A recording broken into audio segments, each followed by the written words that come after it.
Dimas menghela napas panjang.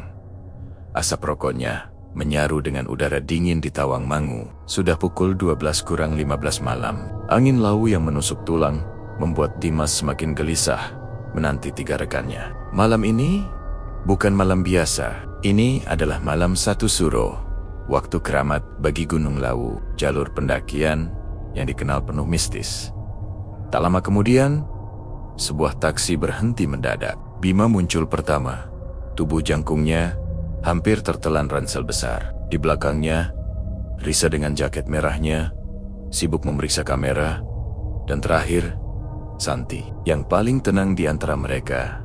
Maaf, Zim, kami kena macet parah dari Solo, ujar Bima. Tanpa sedikit pun nada bersalah.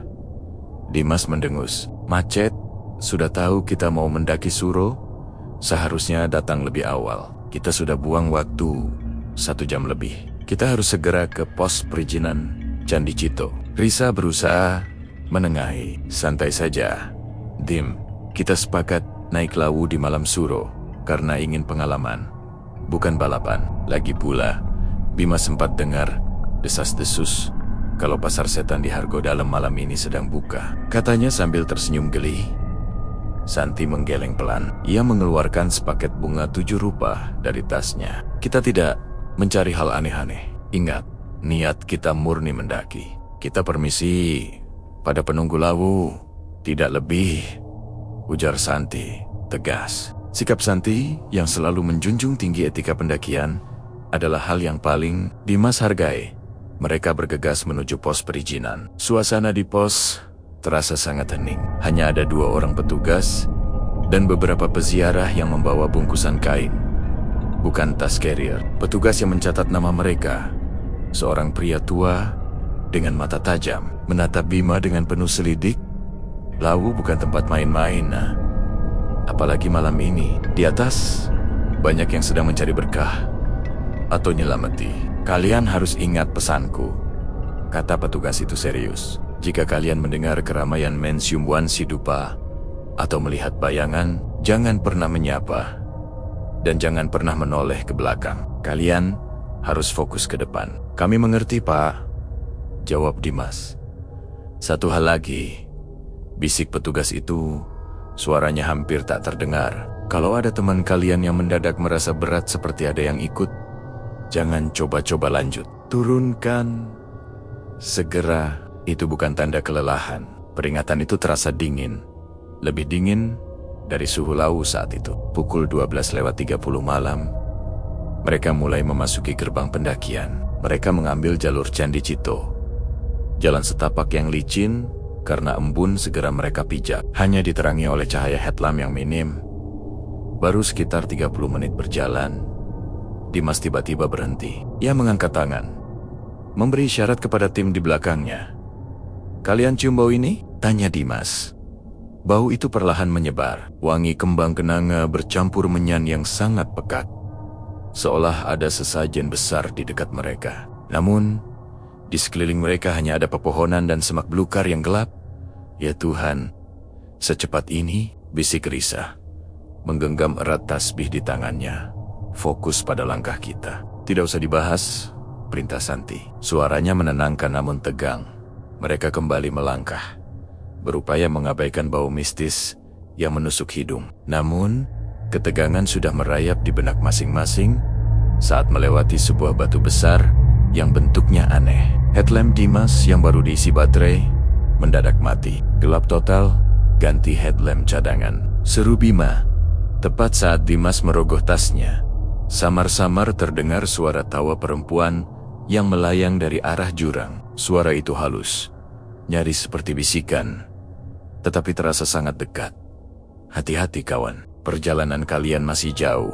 Mendengar itu, Bima langsung mematikan headlampnya dan memasang mode gelap, berharap mereka tidak terlihat. Mereka berempat berdiri mematung dalam keheningan yang mencekik. Keheningan yang mencekik. Setelah tawa misterius itu terasa lebih berat daripada udara Lawu yang dingin. Bima segera menyalakan kembali headlampnya. Kali ini dengan intensitas paling redup, sekadar memberi panduan langkah. Dimas mengambil alih posisi pemimpin. Matanya menjelajahi setiap sudut gelap. mencari sumber suara tawa itu. Meskipun ia tahu usahanya sia-sia. "Ayo jalan, jangan berhenti terlalu lama," bisik Dimas. Suaranya tercekat. Ia berusaha keras menepis rasa takut yang tiba-tiba menggerogoti. Sebagai pemimpin tim, ia harus tetap rasional. Meskipun akalnya mulai meragukan semua yang terjadi dalam 1 jam pertama pendakian, mereka mulai berjalan lagi. Langkah kaki mereka menjadi lebih tergesa-gesa, berusaha menjauhi lokasi batu besar tadi. Mereka memasuki area hutan yang vegetasinya lebih rapat. Pohon-pohon pinus di sisi kanan dan kiri jalur tampak menjulang tinggi. Siluetnya menari-nari di tiup angin, menciptakan bayangan aneh di jalur sempit itu. Jalur pendakian Candi Cito memang dikenal sunyi, tetapi malam ini kesunyian itu terasa seperti sengaja diciptakan untuk mereka. Risa yang berada di posisi ketiga mulai merasa tidak nyaman. Ia terus menoleh ke belakang, melanggar peringatan petugas di pos. "Dem, aku merasa kita diikuti. Aku bisa merasakan ada yang melihat kita," bisiknya. Suaranya gemetar. Santi yang berjalan di belakang Risa segera meraih bahunya. "Jangan menoleh, Risa. Fokus ke depan. Tutup indramu. Ini Lawu. Mereka memang ada di mana-mana. Kita tidak mengganggu. Mereka juga tidak akan mengganggu." Santi terdengar mencoba meyakinkan dirinya sendiri saat mereka melewati sebuah tikungan tajam. Jalur pendakian tiba-tiba berubah. Mereka seharusnya melewati tanjakan landai menuju pos 1. Namun kini mereka merasa seperti berjalan di lorong panjang yang datar, dikelilingi kabut tebal berwarna putih susu. Kabut ini aneh, tidak dingin, justru terasa hangat dan berbau seperti tanah basah dan lumut. "Ini aneh," kata Bima.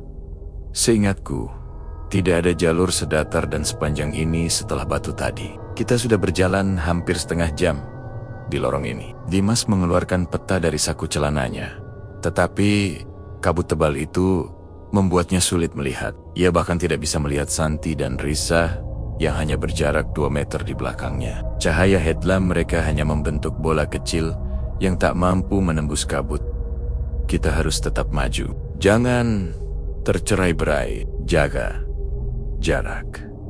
Syarak. Jangan ada yang berani berbelok dari jalur," perintah Dimas. Berusaha agar suaranya terdengar meyakinkan. Saat itulah Santi, yang biasanya paling tenang, tiba-tiba menghentikan langkahnya. Ia menutup telinganya dengan kedua tangan. "Ada apa, San?" tanya Risa panik. Santi menggeleng keras. Air matanya tampak menggenang. Aku dengar, bisikan sangat pelan, tepat di telingaku," ucap Santi. Suaranya serak menahan tangis.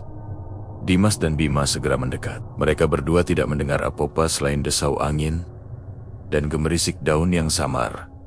"Bisikan apa, San?" tanya Dimas lembut. Santi menatap Dimas dengan mata kosong. "Dia memanggil namaku, mengajakku pulang. Dia bilang, aku tidak seharusnya di sini. Dia bilang, dia bapakku." Mendengar kata bapak, Dimas tercekat. Ia tahu bahwa ayah Santi meninggal 3 tahun lalu. Itu hanya halusinasimu. "San, kau kelelahan," ujar Bima, mencoba berpikir logis. "Bukan," suaranya sangat jelas. "Bima, dia bilang, Santi, jangan ikuti mereka. Mereka akan membawamu ke tempat yang salah. Pulanglah." "Nah, ikuti. Suara air mengalir di sebelah kananmu. Bapak menunggumu di sana." Santi menirukan bisikan itu dengan nada yang dingin.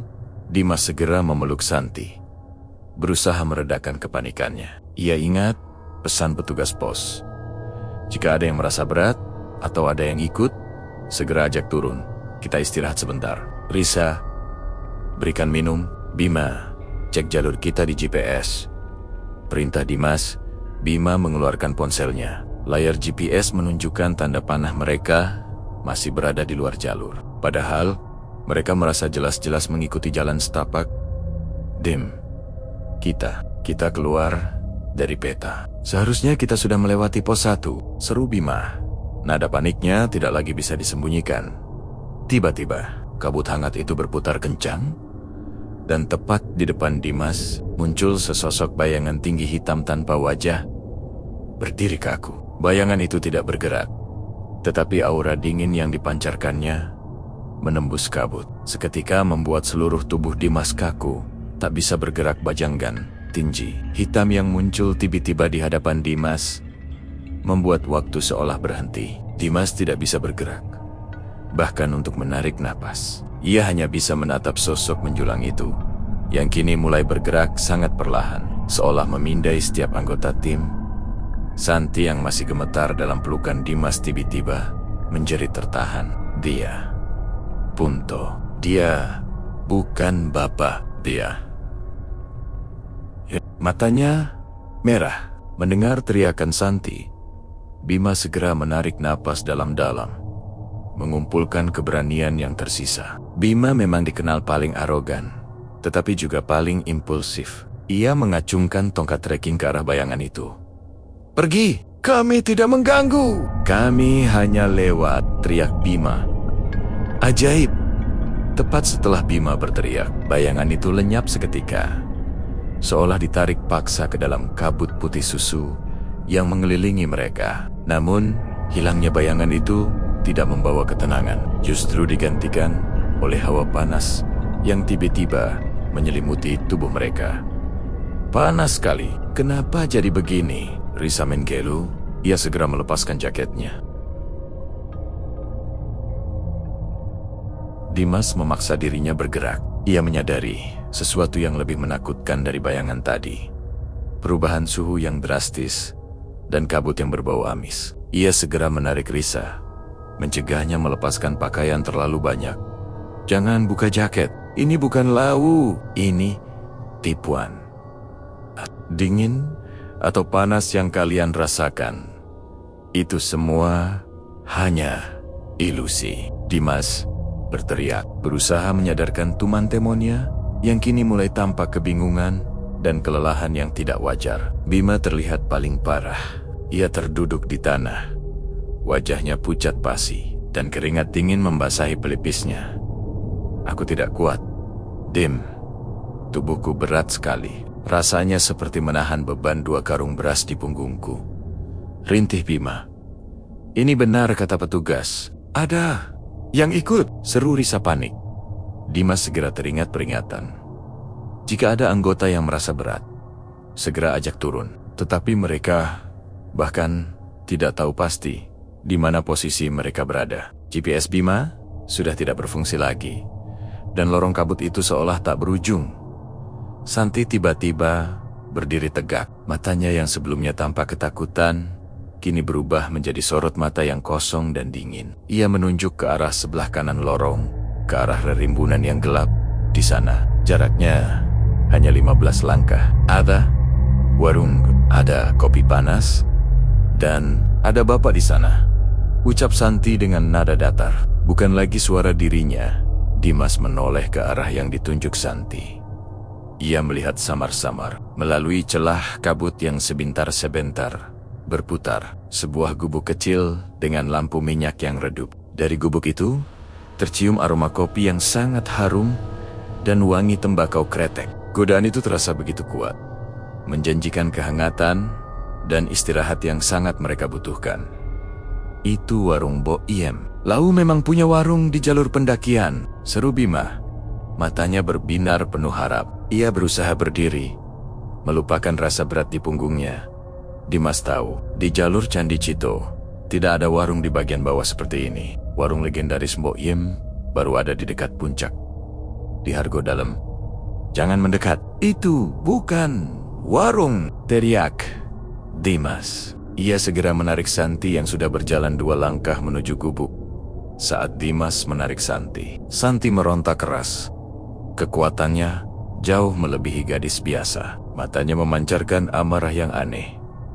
"Lepaskan aku, Dimas. Mereka menunggu. Jangan menghalangi rezekiku." Suara Santi kini berubah menjadi suara yang lebih berat dan serak. Seolah ada 2 suara yang berbicara bersamaan.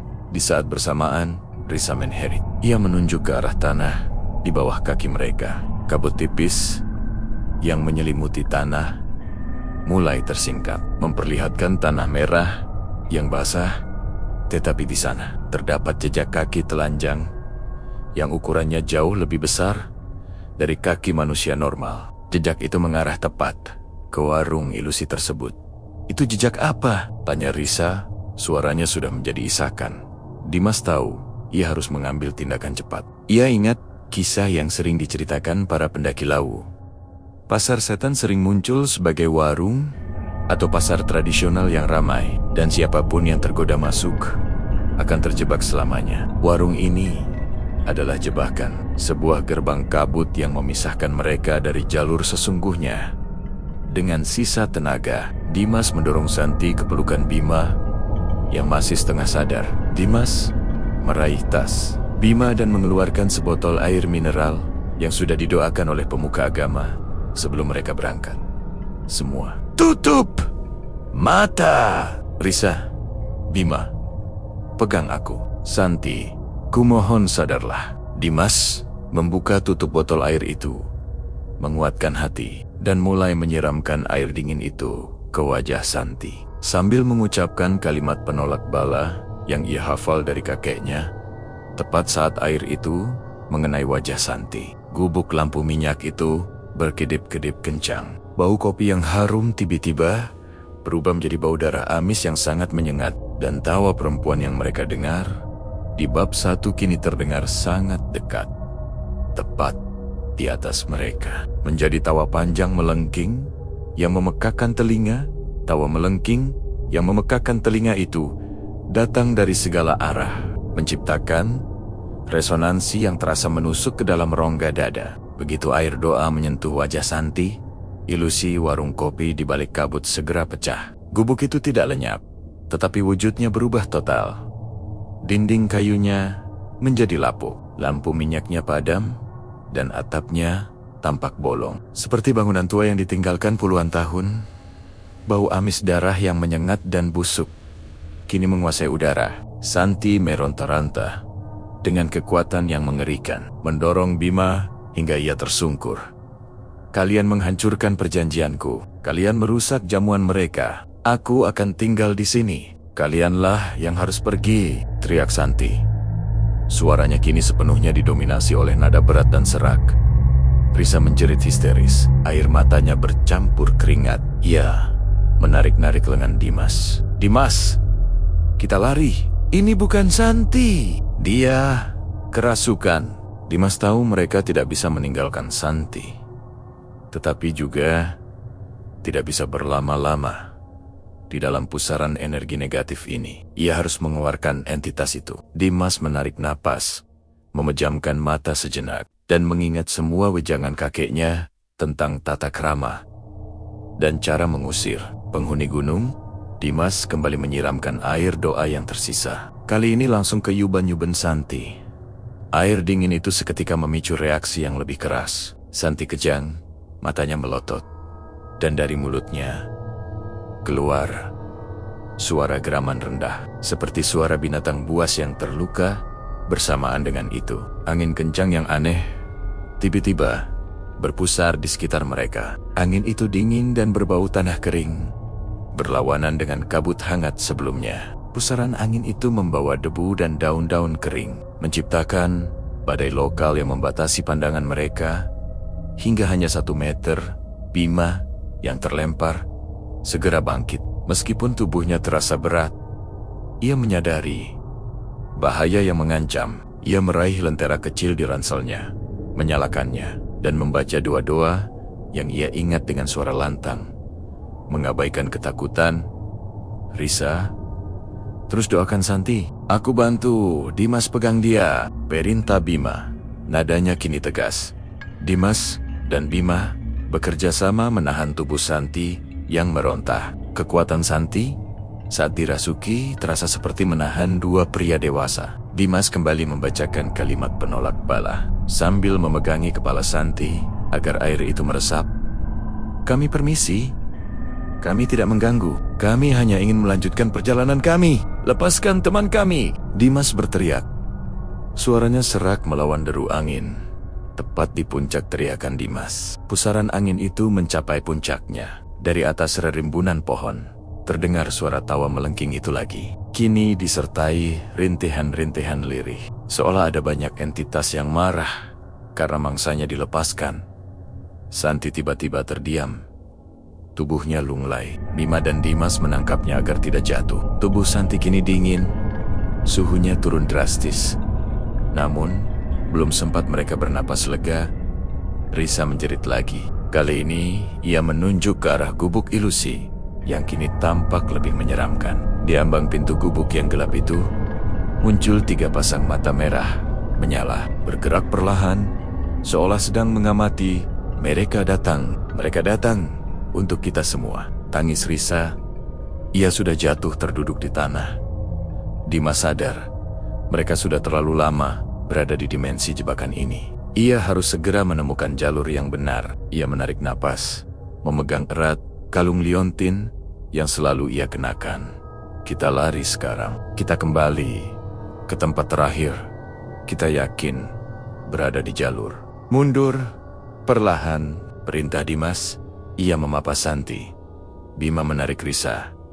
Mereka berbalik, menjauhi gubuk dan 3 pasang mata merah itu. Baru 5 langkah mereka mundur.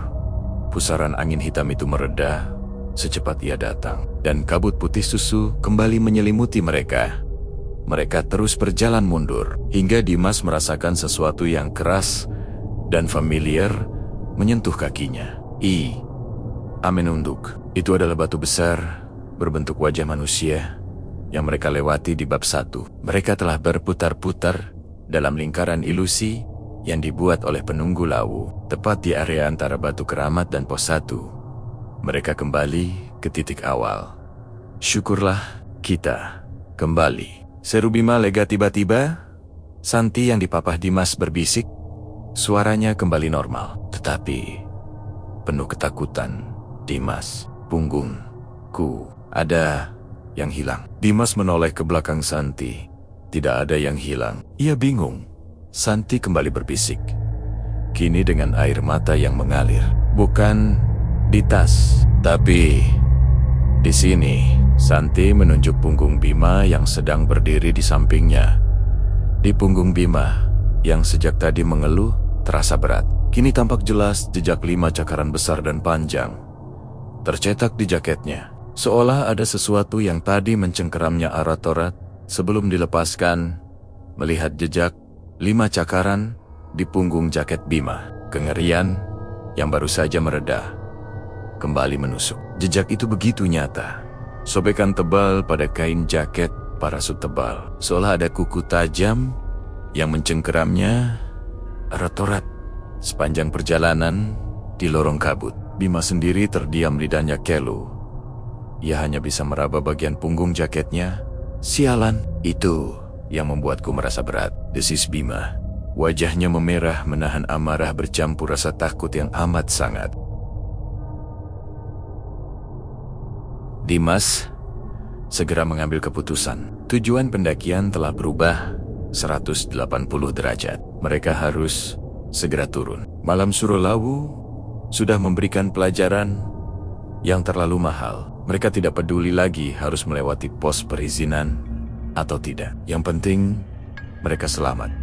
Dimas memapa Santi yang kini sepenuhnya sadar, tetapi masih trauma dan gemetar. Santi terus meminta maaf, merasa bersalah karena telah menyebabkan kepanikan tim. Risa berjalan di tengah, sesekali menoleh ke belakang, ketakutan bahwa 3 pasang mata merah itu masih mengintai. Bima yang merasa paling bersalah dan marah berjalan paling belakang.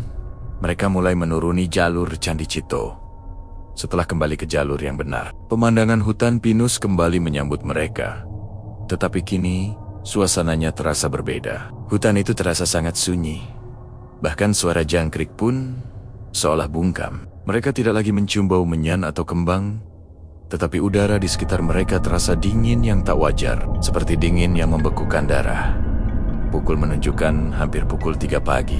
Mereka sudah berjalan cepat, hampir 1 jam, menuruni tanjakan demi tanjakan. Tetapi pos 1 atau tanda keberadaan manusia lain tidak kunjung mereka temui. Mereka mulai merasa waktu dan jarak di Lawu malam itu diuler-aler dengan sengaja. Saat melewati jalur yang berupa tebing di sebelah kiri dan jurang di sebelah kanan, Bima yang berjalan paling belakang tiba-tiba berhenti. "Dimas, tunggu sebentar," panggil Bima. Suaranya terdengar tercekat. Dimas menoleh ke belakang. Ia melihat Bima berdiri kaku. Pandangannya tertuju ke arah jurang.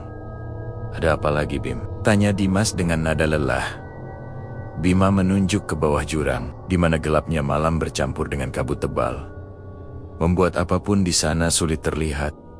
"Aku melihat sesuatu yang bergerak, putih, sangat putih, melayang di antara pohon-pohon," bisik Bima.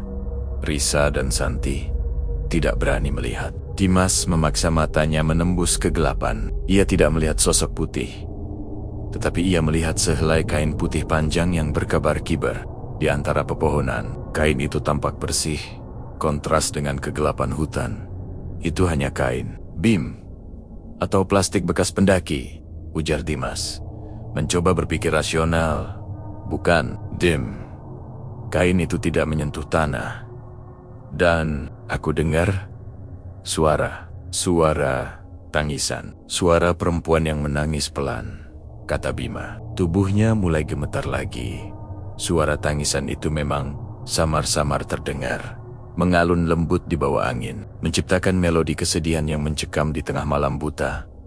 Dimas memegang erat-erat Bima, memaksanya untuk kembali fokus. "Jangan pedulikan. Ingat pesan petugas. Jangan tegur. Kita terus jalan. Sebentar lagi kita akan sampai di gerbang." Mereka melanjutkan langkah, berusaha mengabaikan suara tangisan yang kini semakin jelas terdengar. Seolah semakin mendekati jalur yang mereka lewati, Risa mulai menangis pelan, berjalan terhayang-hayang sambil memegang baju Santi. Tepat saat mereka melewati sebuah batu yang tampak seperti patung, suara tangisan itu tiba-tiba berhenti, digantikan oleh hembusan napas yang sangat dekat. Seolah ada seseorang yang berdiri tepat di sebelah telinga Bima. Bima refleks menoleh, melanggar semua peringatan yang ada. Saat Bima menoleh, ia tidak melihat apa-apa selain gelap. Namun, ia mencium aroma aneh, bau darah amis dan wanginya bunga melati yang sangat pekat. Bima langsung panik. Ia berteriak keras dan berlari sekencang-kencangnya, meninggalkan Dimas, Santi, dan Risa di belakang. "Bima, jangan lari sendiri," teriak Dimas. Dimas dan yang lain berusaha mengejar Bima, tetapi kecepatan lari Bima yang didorong rasa takut luar biasa membuatnya cepat menghilang ditelan kegelapan. Dimas hanya bisa melihat satu titik cahaya headlamp Bima yang terus menjauh ke bawah. Dimas menoleh pada Santi dan Risa. Wajah mereka pucat pasi. Mereka kini hanya tinggal 3 orang. Dan Bima menghilang, berlari menuju ketidakpastian labu. Hilangnya Bima secara mendadak membuat Dimas terpukul. Ketakutan kini bercampur dengan rasa bersalah yang menusuk. Sebagai pemimpin, ia gagal menjaga salah satu anggotanya. Namun, ia tahu ia tidak boleh panik. Santi dan Risa kini sepenuhnya bergantung padanya. "Risa, Santi, kalian harus tetap tenang. Kita terus turun. Bima pasti berlari menuju pos. Dia tahu jalan keluar," ujar Dimas. Meskipun ia sendiri ragu dengan ucapannya, teriakan Bima tadi adalah teriakan keputusasaan. Mereka melanjutkan perjalanan, menuruni jalur dengan langkah yang dipercepat. Setiap bayangan yang tercipta oleh headlamp terasa seperti sosok yang mengintai. Suara-suara alam yang mulai muncul menjelang subuh, desis angin, gemerisik daun, kini terdengar seperti bisikan ancaman. Setelah berjalan hampir 1 jam lagi tanpa henti, melewati jalan setapak yang terasa tidak berujung, Dimas akhirnya melihat tenda-tenda yang familiar. Di kejauhan, melalui celah pepohonan, terlihat samar-samar cahaya listrik yang kekuningan. Itu adalah lampu di sekitar area parkir Candi Cito. Rasa lega yang membanjiri hati Dimas, Santi, dan Risa tak terlukiskan. Mereka hampir berlari di sisa jalur yang tersisa. Akhirnya, pada pukul 4:15 subuh, mereka berhasil keluar dari gerbang pendakian. Petugas pos tua yang menyambut mereka tampak tidak terkejut sama sekali. Wajahnya datar, seolah sudah menduga bahwa tidak semua dari mereka akan turun dengan selamat. "Kalian hanya bertiga?" tanya petugas itu. Matanya menyapu ke belakang, seolah mencari keberadaan orang keempat. Dimas segera menceritakan apa yang terjadi pada Bima. Dari insiden kerasukan Santi, hingga Bima yang panik dan menghilang setelah menoleh ke arah jurang. Dia lari kencang ke bawah. "Pak, kami yakin dia sudah dekat sini," kata Dimas. Napasnya masih terengah-engah. Petugas itu hanya mengangguk pelan, tanpa menunjukkan simpati yang berarti. Jika dia lari dalam keadaan panik dan menoleh, dia sudah masuk ke dimensi lain. Tapi Lawu adalah gunung yang adil. Dia tidak akan memakan, hanya menyembunyikan. Petugas itu lalu menunjuk ke sebuah bangku panjang di pos perizinan. Dan di sana tergeletak ransel milik Bima, lengkap dengan tongkat trekkingnya. Ranselnya ditemukan oleh peziarah yang baru turun 1 jam lalu, sekitar 300 meter dari sini, tergeletak di tengah jalan, seperti sengaja diletakkan. Jelas petugas itu, Dimas, Risa, dan Santi segera memeriksa ransel Bima. Semua isinya utuh, termasuk ponsel Bima. Dimas mengambil ponsel itu. Layar terkunci, tetapi ada notifikasi. 13 panggilan tidak terjawab dari nomor yang tidak dikenal. Semua masuk antara pukul 2 hingga pukul 3 pagi. Saat Bima masih berada di lorong kabut ilusi, Dimas membuka galeri ponsel Bima. Ada sebuah foto yang baru saja diambil dan tidak sengaja tertekan saat Bima berlari. Foto itu sangat gelap, hanya berupa siluet samar dari pohon-pohon pinus. Tetapi di sudut kanan bawah terpotret sedikit wajah pucat dengan senyum tipis, tertutup rambut panjang yang acak-acakan. Wajah yang hanya terlihat sekilas, tapi cukup untuk membuat bulu kuduk Dimas berdiri. Itu adalah pemandangan yang terlihat Bima tepat saat ia menoleh.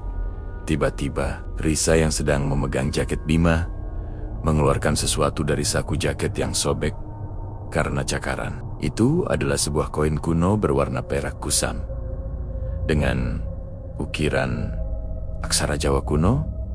"Koin apa ini?" "Bima tidak pernah punya koin seperti ini," tanya Risa. Petugas tua itu mendekat dan melihat koin tersebut. Wajahnya langsung berubah. Ekspresi kaget yang selama ini ia sembunyikan kini terlihat jelas. Ini adalah uang pasar setan. Uang yang dipakai untuk transaksi di Hargo Dalam.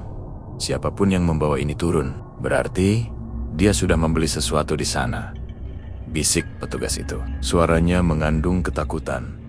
Dimas menatap koin itu, lalu menatap jejak cakaran di jaket Bima, dan kemudian ke foto di ponsel Bima.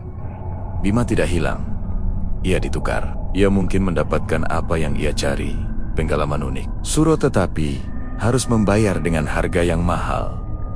Pencarian terhadap Bima dilakukan selama 7 hari berikutnya, melibatkan tim SOR dan warga lokal. Mereka hanya menemukan jejak kaki Bima yang terputus di sebuah mata air kecil yang keramat di kaki Lawu. Bima dinyatakan hilang. Menjadi satu kisah lagi dari misteri malam 1 Suro di Gunung Lawu. Dimas, Santi, dan Risa kembali ke kota, membawa trauma dan koin perak kusam itu sebagai pengingat abadi bahwa di Lawu terkadang yang hilang bukanlah raga, melainkan janji untuk kembali.